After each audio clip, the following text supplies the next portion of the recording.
మగ్గాన్ని చూస్తున్నావు కదా. మగాడా ఎవడు పడితే ఆడు మగాడు అనుకోవడం కదా. ఇంటి పేరు కాదు, ఊరు పేరు కాదు, బై బర్త్ బ్లడ్ లో ఉండాలా కొడక. నేను ఒక్కడే వస్తున్నానని తెలిసి కూడా 100 మందిని కాపలా పెట్టుకున్న మీరు మగాళ్ళ. డబ్బు కాసుపడి, పదవి కాసుపడి నా అన్న వాళ్ళని వెన్నుపోటు పడి చంపావు. నువ్వు మగతనం గురించి మాట్లాడుతున్నావు. బాడీ గార్డ్స్ లేకుండా, గన్స్ లేకుండా ఎవరిని ఈక కూడా పీకలేరు. ఎలా చెప్పుకుంటారో మీరు మగాళ్ళనే? రేయ్!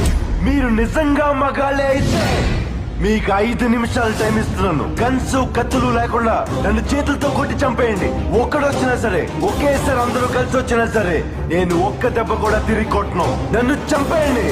మిస్ అయ్యిందా? 6వ నిమిషం నుంచి నేను కొట్టడం మొదలెడతా. ఒక్కొక్కడిని ఒకే దెబ్బకి చంపేస్తా. రెండో దెబ్బ ఉండదు. రే, నిన్ను నీ కొడుకుని మాత్రం కుక్కను కొట్టాడు